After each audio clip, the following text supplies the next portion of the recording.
You think your worst day at work is a nightmare?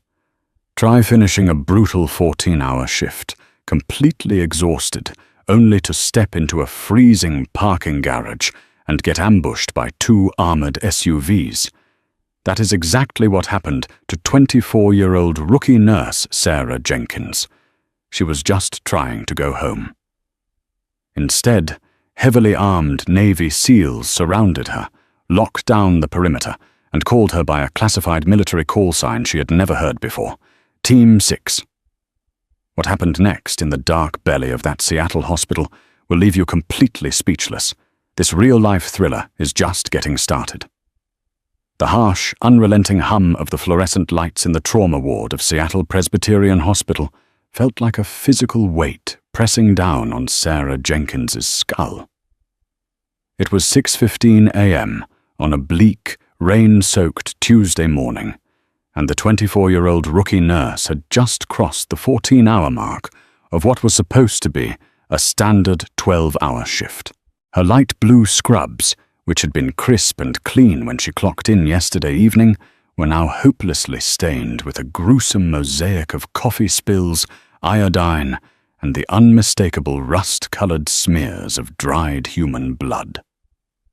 Sarah stood at the central nurse's station, her eyes burning with exhaustion as she aggressively rubbed her temples, trying to massage away a migraine that had been slowly building since midnight.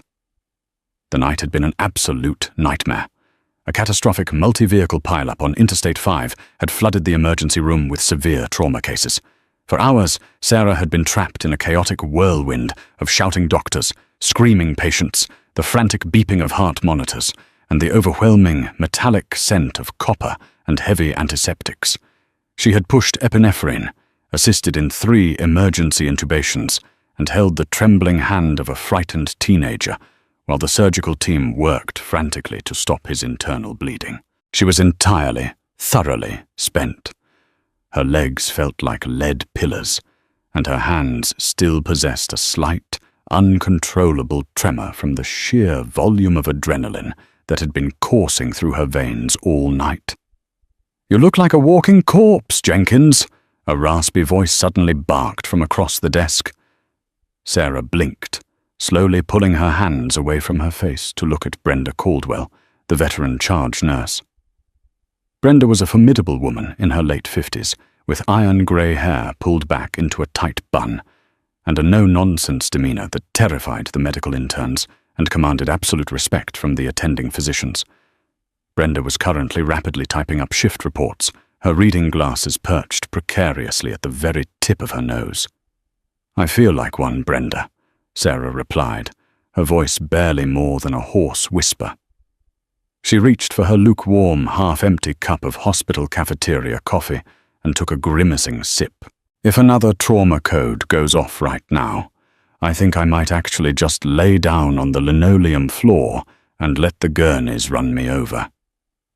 Brenda finally stopped typing and looked up, her expression softening just a fraction of an inch.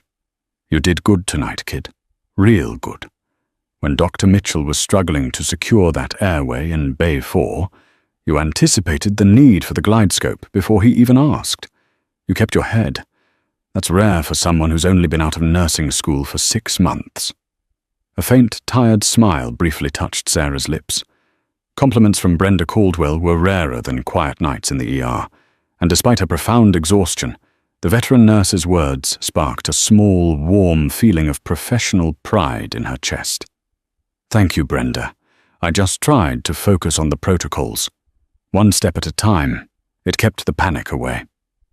"Well, your shift was over 45 minutes ago," Brenda said, gesturing dismissively towards the staff locker room hallway. "Get out of here before the day shift entirely takes over and someone tries to rope you into changing bedpans in the ICU. Go home, take a ridiculously hot shower, sleep for 12 hours, and for the love of God, do not answer your phone if scheduling calls you." "You don't have to tell me twice," Sarah said, grabbing her stethoscope from around her neck and tossing it into her locker. She quickly changed out of her contaminated scrubs and into a pair of comfortable, worn-in grey sweatpants and an oversized, faded University of Washington hoodie. She shoved her feet into a pair of beat-up sneakers, grabbed her heavy canvas tote bag, and officially clocked out at the terminal. The hospital corridors were relatively quiet as she made her way towards the staff elevators, a stark contrast to the absolute pandemonium of the emergency room just a floor above. The sterile, white-tiled walls seemed to blur together as she walked. All she could think about was the soft mattress waiting for her in her tiny, overpriced studio apartment across town, and the heavy rain pounding against her bedroom window. She pressed the heavily worn-down button for the elevator and waited. When the heavy metal doors finally slid open with a dull, mechanical groan, she stepped inside the empty car and pressed the button for parking level D. Level D was the absolute lowest level of the hospital's massive underground parking structure. It was an incredibly deep, cavernous concrete bunker, primarily reserved for overnight hospital staff and overflow storage. It was always freezing cold, perpetually damp from the Seattle groundwater seepage, and deeply unsettling even on the best of days. The elevator descent felt agonizingly slow, the ancient machinery whining and shuddering in the shaft as it carried her deep beneath the surface of the city. Ding! The doors shuddered open, revealing the sprawling expanse of parking level D. The air down here was incredibly stagnant, smelling strongly of old motor oil, damp concrete, and lingering exhaust fumes. The overhead fluorescent tube lights were notoriously faulty on this level. Every third light fixture was completely burned out, and several others flickered aggressively, casting long, distorted, strobing shadows across the rows of parked cars. Sarah pulled the hood of her sweatshirt up over her head, shivering violently as the damp subterranean chill instantly bit through her clothes. She clutched her tote bag tightly to her chest and began the long, echoing walk toward her car, a battered 10-year-old Honda Civic parked near the far western wall of the structure. Her footsteps slapped loudly against the oil-stained concrete, the sound echoing unnervingly in the vast, mostly empty space. There were perhaps only a dozen other cars left on the entire level, belonging to other exhausted night shift workers who hadn't yet dragged themselves out to their vehicles. As she walked past a massive, load-bearing concrete pillar, the overhead lights suddenly surged, buzzing loudly like an angry hive of bees, before simultaneously flickering out completely. Plunged into sudden, absolute darkness, Sarah gasped, stopping dead in her tracks. Her heart gave a violent lurch, slamming hard against her ribs. She stood frozen, her eyes wide, frantically trying to adjust to the pitch black. "Okay, calm down, Sarah," she muttered aloud to herself, her voice trembling slightly in the heavy, oppressive silence. "It's just a blown breaker. The backup generators will kick in. Just wait." She waited. 10 seconds passed, then 20. The heavy silence of the underground garage seemed to press in on her from all sides, suffocating and absolute. The backup generators, which were supposed to engage automatically within 15 seconds of a power failure, did not turn on. A cold prickle of genuine, primal fear began to slowly crawl up the back of her neck. Something felt profoundly wrong. The air felt too heavy, too charged. She fumbled blindly inside her tote bag, her shaking fingers desperately searching for her cell phone to use the flashlight app. Just as her hand closed around the smooth glass of her phone screen, the silence of the underground garage was suddenly and violently shattered. The sound was absolutely deafening, a terrifying metallic screech of tortured steel tearing, followed immediately by a massive, concussive boom that physically shook the concrete floor beneath Sarah's feet. She screamed, dropping her phone, and instinctually threw herself hard onto the dirty concrete floor wall, scrambling frantically behind the massive concrete pillar she had just passed. She curled herself into a tight ball, her hands clamped tightly over her ears, her heart hammering against her sternum like a trapped bird desperately trying to escape. Through the echoing, ringing silence that followed the explosion, a new sound emerged. The high-pitched, aggressive roar of massive, heavy-duty engines accelerating rapidly. Suddenly, the pitch-black garage was violently illuminated by the blinding, high-intensity halogen headlights of two massive vehicles tearing around the corner of the entrance ramp at terrifying speed. From her hiding spot behind the pillar, Sarah dared to crack open one eye, peering cautiously around the rough concrete edge. What she saw made her breath catch painfully in her throat. Two heavily modified, matte black Chevy Suburbans had just violently smashed straight through the heavy steel-reinforced security gate at the Level D entrance.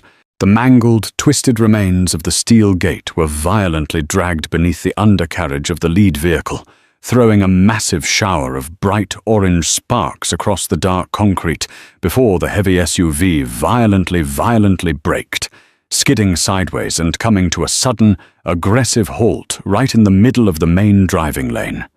The second black SUV immediately boxed it in, slamming on its brakes and creating a heavily armored, tactical barricade. These were not standard hospital security vehicles. They weren't even local Seattle SWAT. They possessed zero markings, no police lights, and no license plates. They were heavily up-armored, sitting high on reinforced suspensions with thick, bullet-resistant glass that had spider-webbed impact marks in several places. Before the heavy vehicles had even fully stopped moving, all four heavy steel doors of the lead SUV flew open simultaneously. Men poured out. They moved with a terrifying, synchronized, hyper-aggressive fluidity that Sarah had only ever seen in big-budget military thriller movies. But this wasn't Hollywood. This was brutally, terrifyingly real. There were 6 of them in total.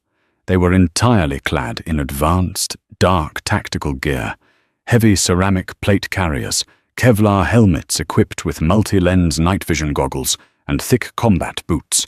They carried short-barreled, suppressed rifles, the deadly weapons tucked tightly and professionally into their shoulders, the muzzles constantly sweeping the dark corners of the parking garage with laser-like precision.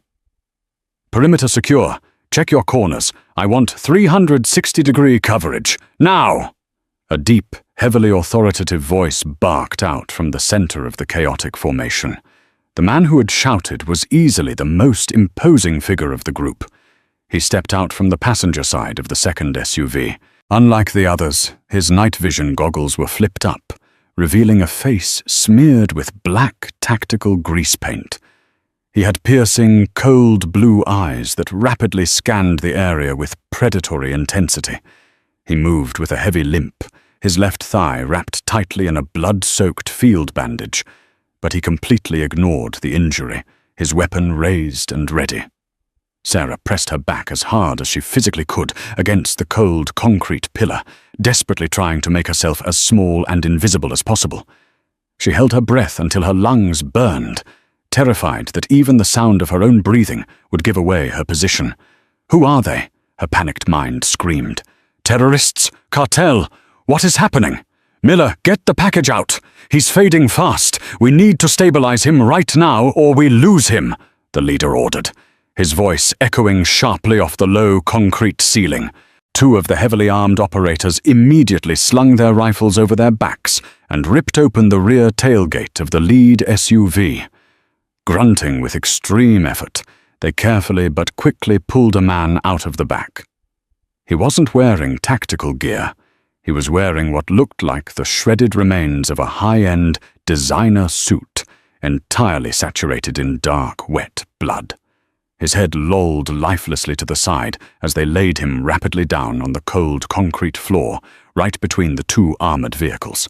"His pressure is completely tanking, Commander Hayes," one of the operators, presumably Miller, shouted frantically, his hands already covered to the wrists in the wounded man's blood. "The chest seal isn't holding. Whatever the hell they hit him with, it's burning through the arterial wall. We need a real medic, right now, or he's dead in 3 minutes, Commander Hayes cursed loudly, a vicious string of profanities that cut through the damp air. He reached into one of the heavy tactical pouches on his chest rig and pulled out a small, ruggedized military tablet. The screen cast a pale, eerie blue glow across his grease-painted face as he rapidly tapped the reinforced glass. "Tracker shows she's here," Hayes growled, his eyes darting from the glowing screen, to the dark, shadowy corners of the parking garage. "Right on top of us. Signal is coming from within 50 feet. Sarah's blood turned entirely to ice in her veins. He said she. Hayes suddenly stopped looking at the screen. He slowly raised his head, his cold blue eyes locking perfectly onto the exact concrete pillar where Sarah was currently hiding in the shadows. "I have a heat signature," another operator coldly announced, pointing a small thermal imaging device directly at Sarah's location. "One target, behind the pillar, northwest grid." In an instant, 4 suppressed rifles were violently snapped up and aimed directly at her hiding spot. The red dots of their laser sights danced menacingly on the concrete wall just inches from her trembling face.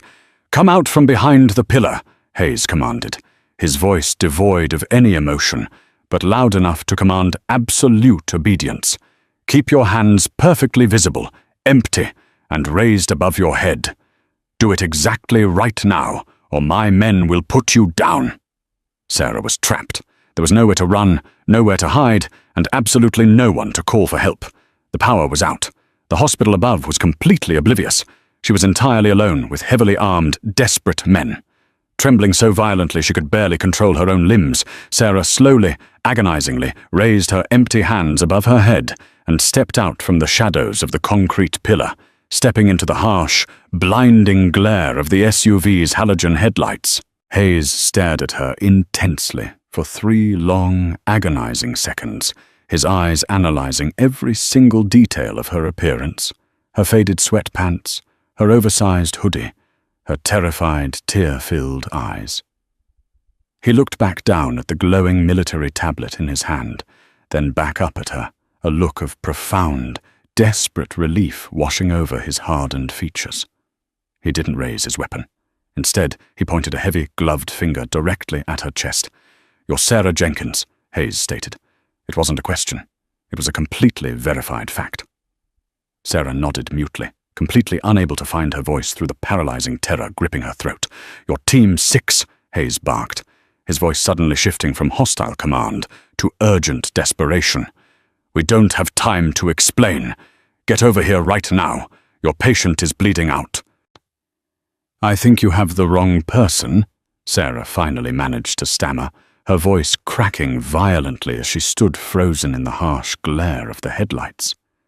She kept her hands raised high in the air, her eyes darting frantically between the heavily armed men and the bleeding, dying man lying on the cold concrete.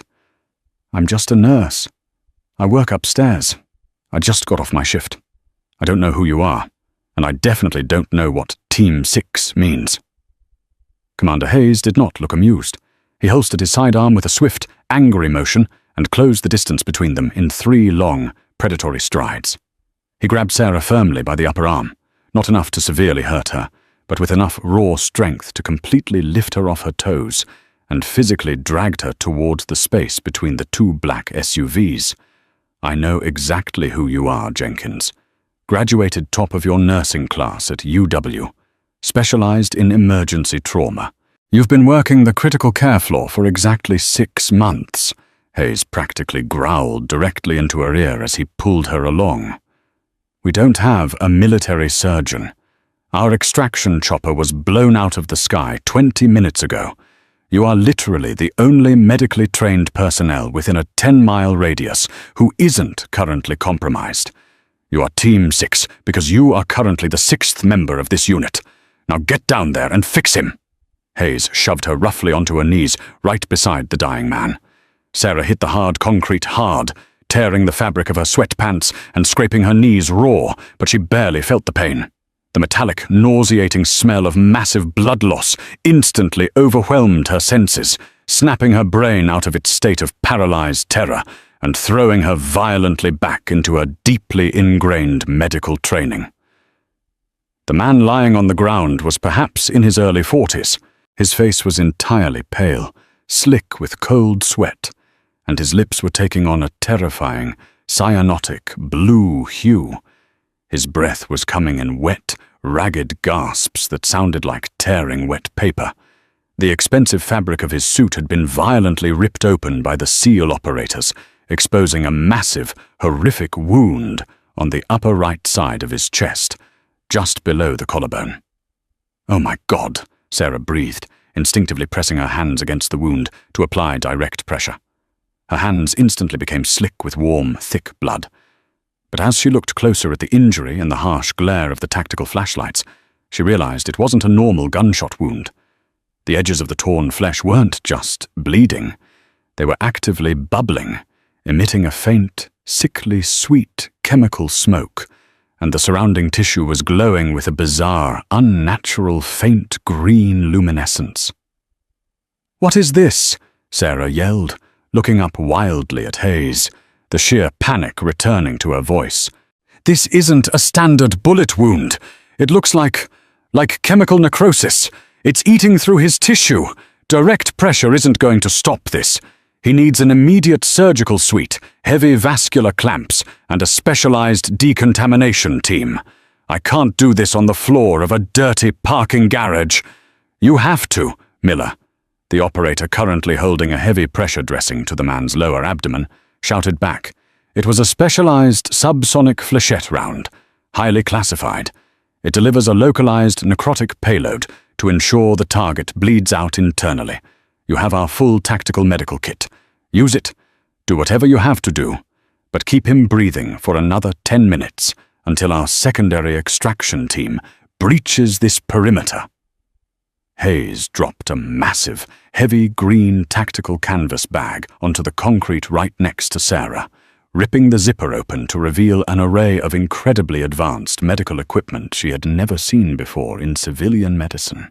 There were strange, auto-injecting syringes filled with unknown milky fluids, heavy metallic clamps with biometric readouts, and packages of combat gauze that seemed to possess their own internal heating elements. "I don't know how to use half of this gear," Sarah protested, her hands shaking violently as she desperately tried to pack standard gauze into the man's bubbling chest wound, only to watch the chemical agent rapidly eat through the cotton fibers. "Figure it out, Jenkins," Hayes roared, racking the bolt of his heavy rifle as a sudden, loud metallic banging echoed from the concrete ramp leading down to level D. Someone was trying to breach the garage from the upper levels. "We are currently being hunted by a heavily armed, private military contractor, hit squad, who wants this man dead. We are entirely cut off. You are his only chance." Sarah looked down at the dying man. His eyes, previously rolled back into his head, suddenly fluttered open. They were a striking, piercing green, entirely out of focus, but frantically searching the darkness. Suddenly the man's bloody, freezing hand shot up, his fingers gripping Sarah's wrist with surprising, terrifying strength. He pulled her slightly closer, his breath smelling heavily of metallic blood and strange chemicals. "Sarah," the man choked out, blood violently bubbling past his lips as he spoke. Sarah froze, her heart stopping entirely. "How do you know my name?" she whispered. The man smiled, a gruesome, bloody grimace. "Your father, Arthur. He told us his little girl was the best." The world around Sarah completely stopped spinning. The roaring of the tactical engines, the shouting of the SEAL operators, the loud banging on the barricaded garage doors. It all instantly faded into a distant, muffled white noise. Her father, Arthur Jenkins. He was a civilian structural engineer. He had died in a tragic, completely mundane workplace accident in Afghanistan exactly 10 years ago. Her family had received a folded flag, a closed casket, and a very standard, polite letter of condolence from his contracting company. How did this critically wounded, heavily targeted man surrounded by rogue Navy SEALs know her father? Before she could process the impossible revelation, a massive explosion rocked the concrete ceiling above them, raining dust and small chunks of debris down onto the hoods of the black SUVs. "They're breaching the upper stairwell!" Hayes screamed over the comms radio. "Defensive positions! Suppressing fire! Do not let them get to the package! Jenkins, do your job!" Gunfire erupted. The deafening staccato roar of suppressed automatic weapons filled the enclosed concrete bunker, mixing entirely with the terrifying realization that Sarah Jenkins's entire life, her entire history, was a complete and total lie. And if she didn't figure out how to stop the glowing, chemical bleeding in the chest of the stranger holding her wrist, she was going to die in the dark before she ever found out the truth. The echoing concrete expanse of parking level D instantly transformed into a deafening, chaotic war zone. The staccato crack, crack, crack of suppressed automatic rifle fire filled the damp air, completely drowning out the harsh mechanical groan of the hospital's failing ventilation system overhead.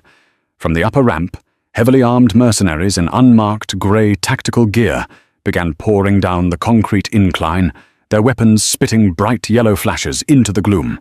Sarah instinctively ducked, screaming as a high-velocity round sparked violently off the reinforced steel bumper of the Chevy Suburban, mere inches from her face. The impact showered her with a vicious spray of hot metal fragments and concrete dust. "Keep your head down and your hands on the patient." "Ira!" Commander Hayes bellowed over the deafening roar of the firefight. He was crouched behind the massive engine block of the lead SUV, firing controlled, precise, 3-round bursts up the ramp. Beside him, 2 other SEAL operators were laying down heavy suppressing fire, their shell casings raining down on the oil-stained floor with a sound like metallic hail. Sarah's entire body was trembling uncontrollably, but the dying man's grip on her wrist remained terrifyingly tight. The sickly green luminescence glowing from his chest wound was spreading, tracking along his visible veins like a toxic spiderweb beneath his pale skin. The chemical smoke rising from the torn flesh smelled like burnt sugar and rotting copper. "Who are you?" Sarah demanded, her voice bordering on absolute hysteria. She desperately pressed a wad of standard medical gauze into the bubbling wound, only to watch in horror as the chemical agent instantly dissolved the cotton fibers, turning them into a black, smoking sludge. "How do you know my father? He was a structural engineer. He died in a construction collapse." The dying man coughed, a wet, rattling sound that sprayed a fine mist of dark blood across his chin. He forced a grim, agonizing smile. "My name is Silas Sterling," he gasped, his eyes rolling back before he forced them to focus on her face. "And your father didn't build bridges, Sarah. He built nightmares. He was the lead biochemist for DARPA's Project Chimera." Sarah stared at him, her mind completely short-circuiting. The world around her, the flying bullets, the shouting men, the smell of gunpowder, seemed to freeze in a terrifying vacuum. Biochemist? DARPA? It made absolutely no sense. She clearly remembered her father's drafting tables, his blueprints, his hard hat sitting on the kitchen counter. It had to be a lie.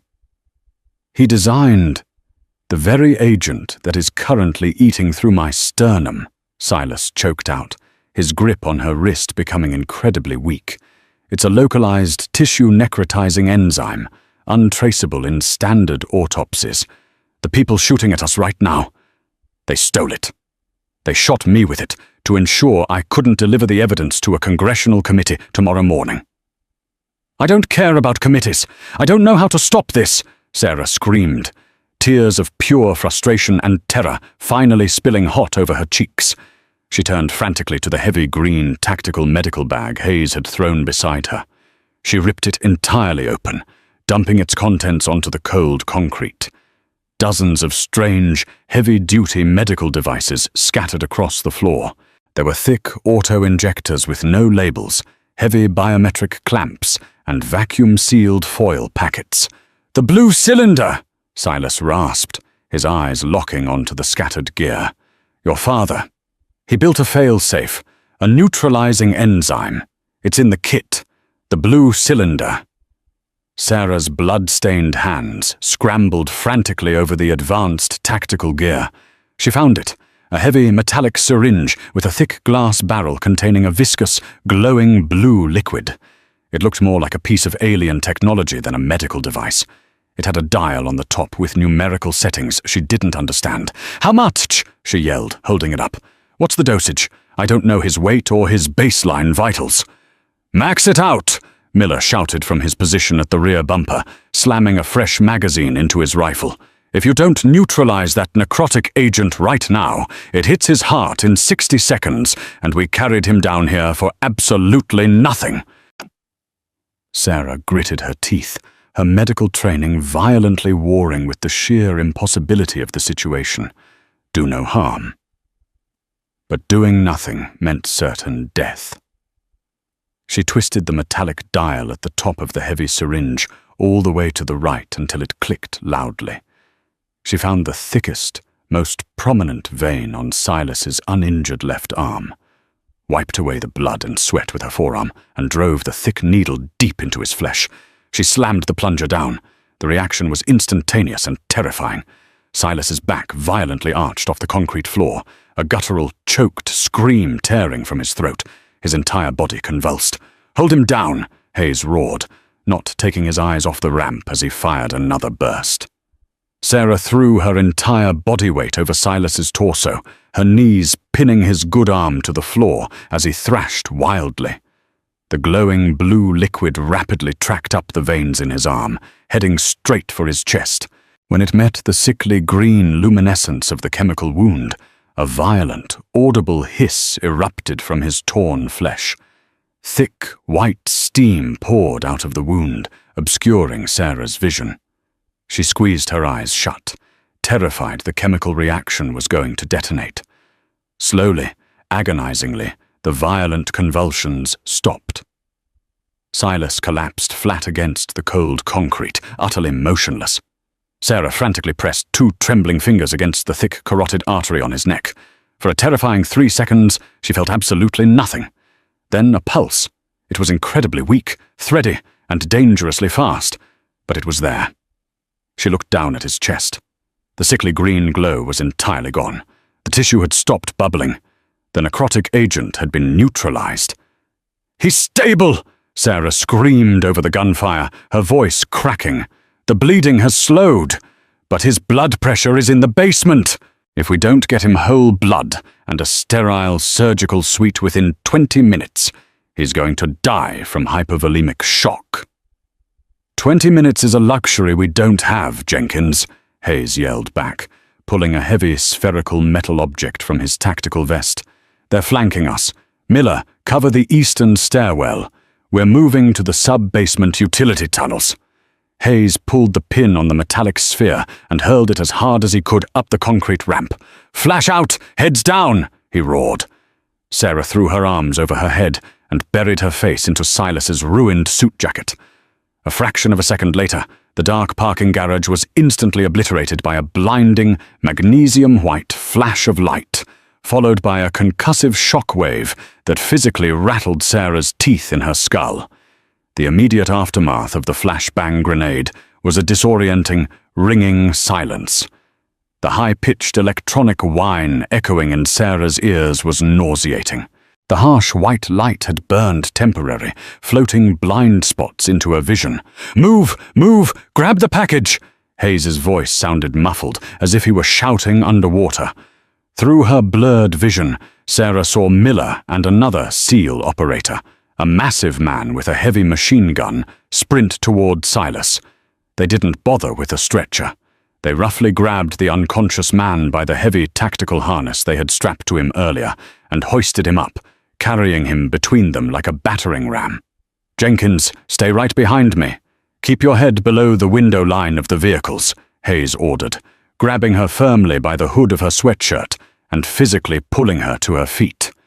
The sudden movement made Sarah dizzy, her knees buckling slightly. "Where are we going?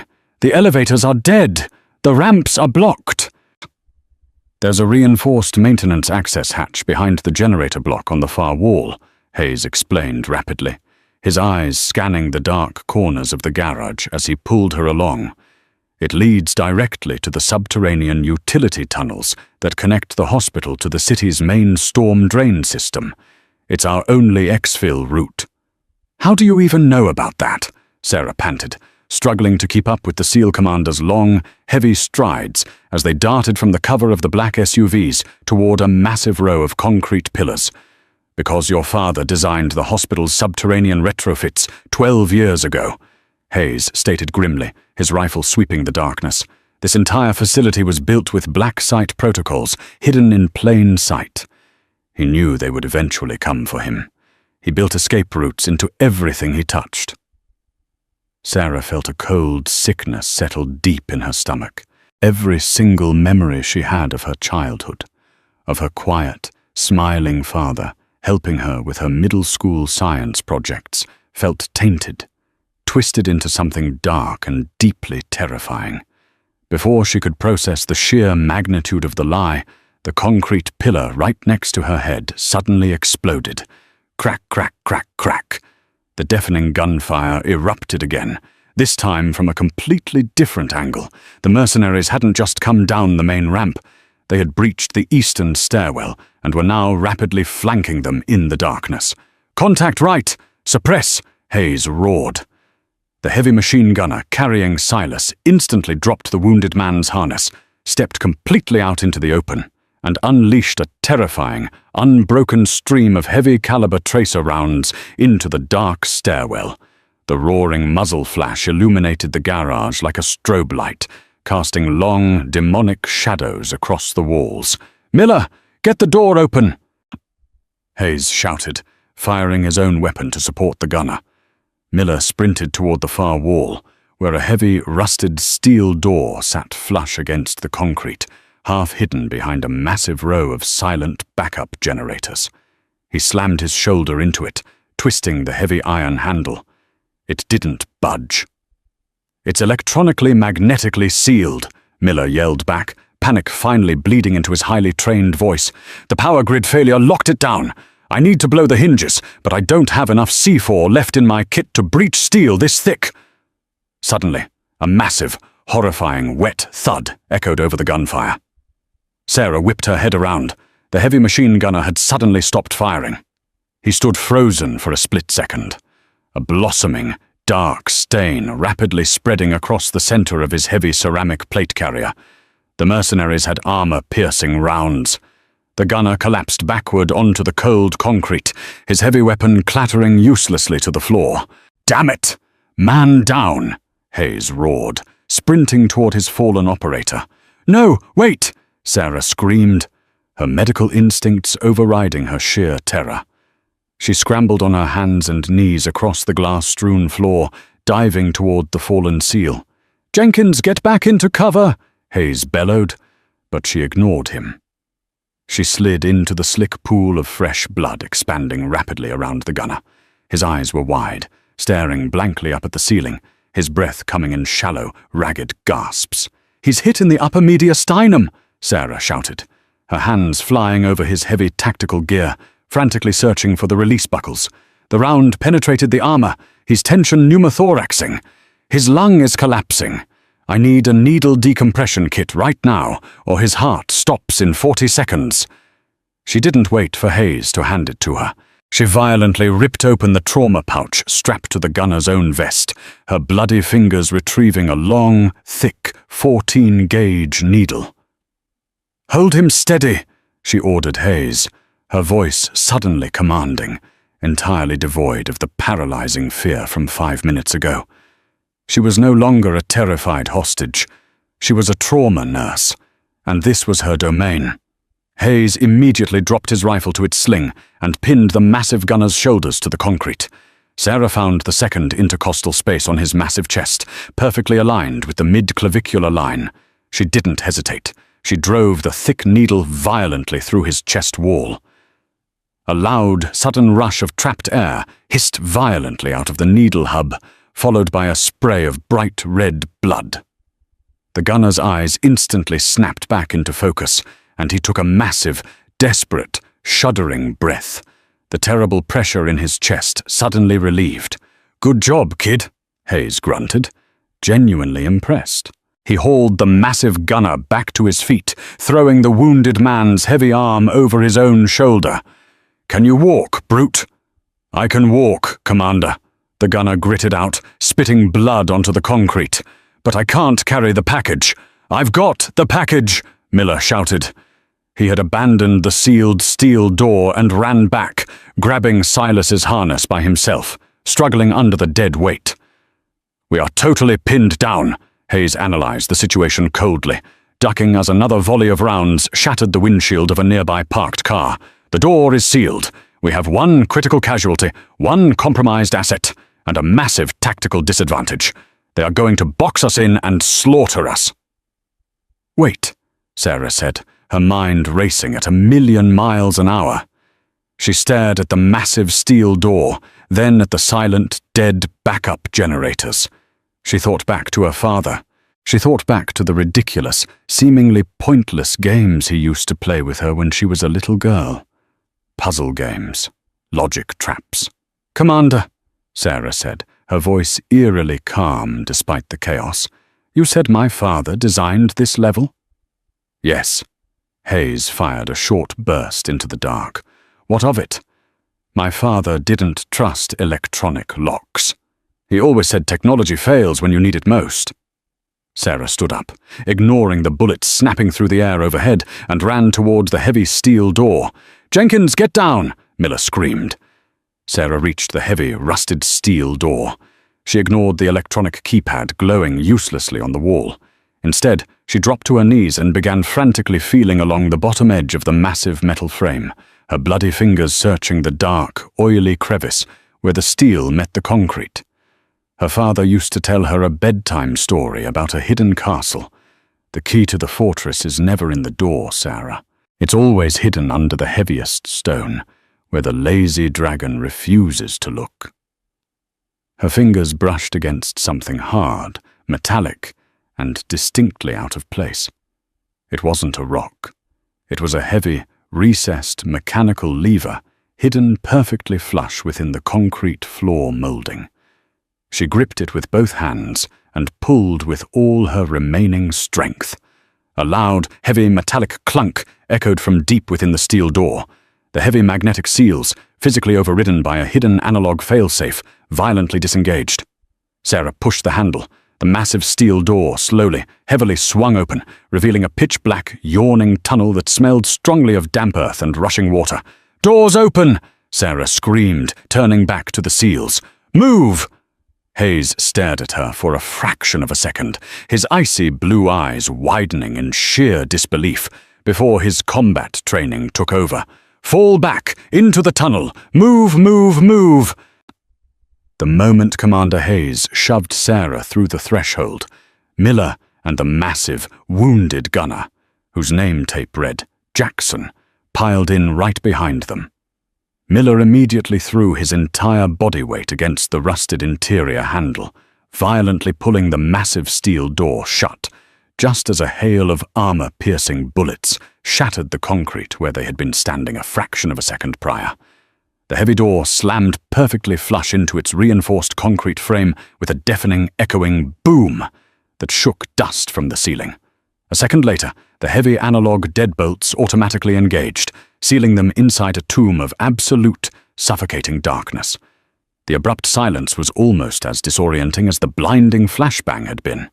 The only sounds in the pitch-black tunnel were the harsh, ragged breathing of the exhausted seals, the slow, steady drip of subterranean groundwater, and the terrifyingly weak, rattling wheeze of Silas Sterling's compromised lungs. "Comms are completely dead," Hayes announced, his voice tight and professional in the darkness. A sharp crack echoed through the tunnel, followed immediately by the eerie, chemical green glow of a military-grade chem light. Hayes held the glowing plastic tube up, casting long, sickly shadows across the curved, damp concrete walls of the utility tunnel. "The amount of reinforced steel and earth above us is blocking all satellite uplinks. We are completely dark. Miller, take point. Jackson, how is that lung holding up?"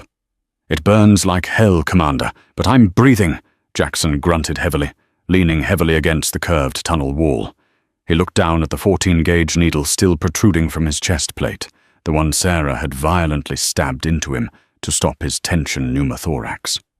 "The doc here bought me some time, but we need to move before Blackwood Vanguard blows those hinges off." "Blackwood Vanguard?"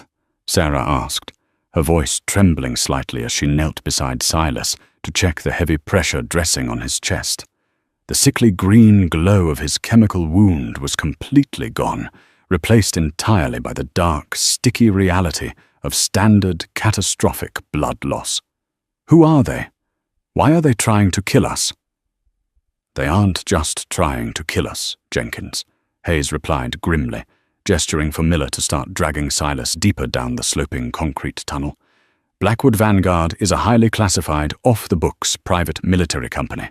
They are exclusively utilized by a rogue, deep-state faction within the Department of Defense, specifically spearheaded by a man named Garrett Sullivan.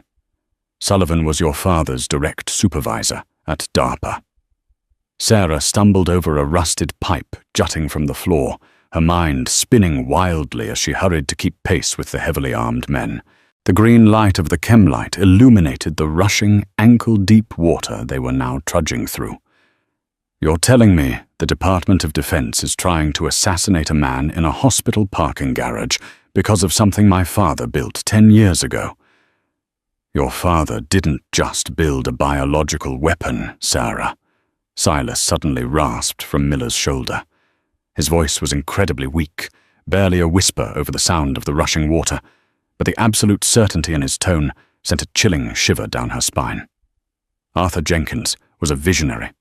He was contracted by DARPA to create a rapid cellular regeneration compound, a miracle drug designed to instantly heal catastrophic battlefield traumas. It was supposed to save thousands of lives. But it didn't, Sarah guessed, her medical mind instantly connecting the terrifying dots. The chemical necrosis, the bubbling tissue, it did the exact opposite. Sullivan weaponized it, Silas coughed, a wet, terrible sound, when he realized the compound could be slightly altered to induce immediate, localized cellular death, an untraceable assassination tool that mimics aggressive flesh-eating bacteria. He stole the research. Your father found out. He tried to blow the whistle to the Senate Intelligence Committee. That is why the scaffolding collapsed on his work site in Afghanistan. It wasn't an accident. Sullivan had him murdered to bury the truth. Tears pricked at the corners of Sarah's eyes, mixing with the dirt and dried blood smeared across her face. The father she had mourned for a decade, the quiet, gentle man who had taught her how to ride a bicycle, was a murdered government whistleblower. I still don't understand, Sarah cried out, splashing through the freezing tunnel water. If Sullivan killed my father 10 years ago, why is this happening tonight? Why did you come here? Why did you call me Team 6? Commander Hayes stopped walking. He turned around, the green glow of the chemlight illuminating the deep, exhausted lines etched into his grease-painted face. Because of the drive, Jenkins, Hayes said quietly. Silas is an investigative journalist. He spent the last 6 years tracking down your father's missing data. Yesterday, he finally acquired the master encrypted hard drive containing all of Arthur Jenkins' original files, the absolute proof that Sullivan orchestrated the assassination and illegally manufactured the necrotic agent. So give the drive to the authorities, Sarah yelled, gesturing wildly. Give it to the FBI. Why do you need a rookie trauma nurse? Because your father was paranoid, Silas whispered, his eyes fluttering shut as his blood pressure continued to dangerously drop. He knew Sullivan would try to steal the master drive, so before he died, Arthur hard-coded the biometric encryption. It doesn't use a password. It doesn't use a retinal scan. Sarah froze, the freezing water swirling around her ankles completely forgotten. She looked at her own hands, stained deeply with the blood of strangers. It uses DNA, she breathed out, the horrifying realization crashing down upon her. Yes, Hayes confirmed, his voice devoid of any pity.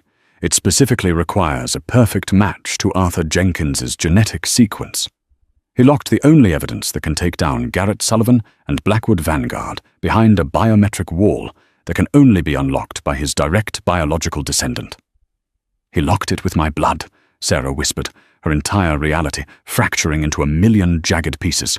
Exactly, Hayes said, turning back around and raising his rifle as a distant, muffled explosion echoed from the top of the tunnel behind them. The heavy steel door had just been breached. You aren't just a combat medic tonight, Jenkins. You are the literal key to taking down the most dangerous shadow organization in the Western Hemisphere. Now keep moving or we all die down here." The adrenaline that had been forcefully keeping Sarah upright for the last hour was rapidly beginning to curdle into sheer, agonizing exhaustion. Her lungs burned with every breath of the damp, mouldy tunnel air, and her soaked sneakers felt like they were cast in solid concrete. Behind them, the echoing sounds of heavy combat boots splashing through the water were growing terrifyingly louder. Blackwood Vanguard was advancing fast, equipped with superior night vision and absolutely zero hesitation. "I see the exit," Miller shouted from the front of the formation, his voice bouncing wildly off the curved concrete. Sarah squinted through the oppressive gloom. About 50 yards ahead, the narrow utility tunnel violently opened up into a massive, cavernous subterranean storm drain. Pale, hazy moonlight was filtering down through a colossal, rusted iron grate at the very end of the chamber, illuminating the churning, violent black waters of the Puget Sound directly below. "We're cut off!" Miller yelled in frustration as they sprinted into the massive chamber. "The grate is padlocked with heavy industrial chains. We can't squeeze through." "Blow it!" Hayes ordered, dropping to one knee and raising his rifle, aiming it squarely back down the dark tunnel they had just exited. "Jackson, set Silas down behind that concrete piling and help me suppress the choke point." "I'm out of C4, Commander," Miller screamed frantically, ripping through his empty tactical pouches. "I used the last charge trying to blow the hospital door." "Then shoot the damn lock," Hayes roared, instantly pulling the trigger as the first grey-clad Blackwood mercenary stepped out of the tunnel. The cavernous storm drain erupted into an absolute symphony of violence. The deafening roar of automatic gunfire was magnified 100 times by the enclosed concrete space. Sparks rained down like lethal fireworks as armor-piercing rounds ricocheted wildly off the metal walls and the rusted iron grate. Sarah dove behind a massive, algae-slicked concrete pillar next to Silas, curling her body over him to protect his exposed chest from the flying shrapnel. "Miller, the chains are too thick for 5.56 rounds," Jackson yelled over the deafening noise, firing heavy single-shot bursts from his sidearm to conserve ammunition. "We're trapped in the fatal funnel." Sarah looked frantically around the chaotic, strobing chamber. They were completely cornered. Hayes and Jackson were pinned down by overwhelming suppressing fire. Miller was desperately beating the massive industrial padlock with the heavy steel stock of his rifle to absolutely no avail.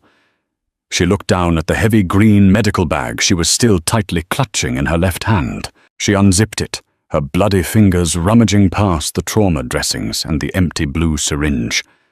At the very bottom of the bag, wrapped securely in thermal foil, was a small, heavy glass vial containing the raw, unmixed necrotic chemical compound, the very same weaponized acid that had nearly eaten through Silas's chest, salvaged by Hayes for evidence. An absolutely insane, desperate idea formed in her exhausted mind. "Miller, get back from the grate!" Sarah screamed at the top of her lungs, grabbing the heavy glass vial and scrambling out from behind the concrete pillar. "Jenkins, what are you doing? Get down!" Hayes bellowed, but he couldn't stop firing without letting the mercenaries advance. Sarah ignored the bullets, snapping past her ears like angry hornets. She sprinted directly toward the heavy iron grate overlooking the ocean. She didn't aim for the padlock. She aimed for the thick, rusted iron chains binding the grate to the concrete wall. She smashed the glass vial directly against the thickest cluster of chains. The glass shattered, instantly splashing the heavy, highly concentrated chemical agent all over the rusted metal. The reaction was violently immediate. A massive, blinding hiss of sickly green smoke erupted into the air as the weaponized necrotic acid hit the oxidized iron. It didn't just burn. It aggressively devoured the metal, rapidly eating through the thick steel links like tissue paper in a furnace. Within 5 seconds, the heavy chains practically dissolved into a bubbling, black sludge. "Kick it!" Sarah screamed, backing away from the toxic fumes. Miller didn't hesitate. He launched a devastating front kick directly into the center of the iron grate. With a screech of tortured, dying metal, the heavy grate violently gave way, tumbling outward and crashing heavily into the churning black waters of the Puget Sound below. "Exfil route is open!" Miller roared. "Submersible is surfacing!" Out of the freezing, ink-black water just beyond the broken grate, the sleek, matte black hull of a classified stealth submarine silently broke the surface, its heavy access hatch already swinging open. "Move! Get them on board!" Hayes commanded, laying down one final massive volley of suppressing fire before falling back. Miller and Jackson grabbed Silas, practically throwing the unconscious man through the open hatch of the submarine. Jackson dove in, right behind him. "Jenkins, go!" Hayes yelled, grabbing her arm and physically shoving her toward the freezing open air. Sarah stumbled forward, stepping out onto the slippery edge of the concrete drainage pipe. She looked down at the stealth submarine, waiting in the churning water, then looked back over her shoulder. Through the lingering, toxic green smoke and the muzzle flashes, she could see the distant, glowing lights of the Seattle skyline. She saw the towering, brightly lit silhouette of Seattle Presbyterian Hospital in the distance, her tiny apartment, her quiet, mundane, incredibly normal life. She realized with absolute, crushing certainty that she could never go back. Garrett Sullivan knew who she was. Blackwood Vanguard knew her face. Her father's legacy was flowing through her veins, and she was the only key to finishing the war he had started a decade ago. She wasn't just Sarah Jenkins, the exhausted rookie trauma nurse, anymore. "Are you coming, Team 6? Commander Hayes shouted over the roaring waves, standing perfectly still at the edge of the drop, offering her his hand. Sarah looked at the blood staining her faded grey sweatpants, took one last deep breath of the freezing Seattle air, and grabbed his hand. "I'm right behind you, Commander," Sarah said. They jumped into the dark water together, disappearing completely beneath the waves, just as the Vanguard mercenaries stormed the empty concrete chamber, leaving nothing behind but shadows, spent brass, and the lingering ghost of Arthur Jenkins. If you found your heart pounding out of your chest during this insane, real-life thriller, you are not alone. The story of Sarah Jenkins proves that true heroism doesn't always wear a cape. Sometimes it wears blood-stained scrubs and faded sweatpants. Her terrifying transition from an exhausted rookie nurse to a critical asset for a classified SEAL team is a testament to human resilience and the incredible secrets hiding in plain sight. If you want to see more unbelievable, high-stakes stories of ordinary people thrust into extraordinary, pulse-pounding survival situations, do us a huge favor. Hit that like button to support the channel, share this video with a friend who loves military and medical thrillers, and make sure to subscribe and ring the bell so you never miss out on our next heart-stopping narrative. Stay safe out there, and we will see you in the next one.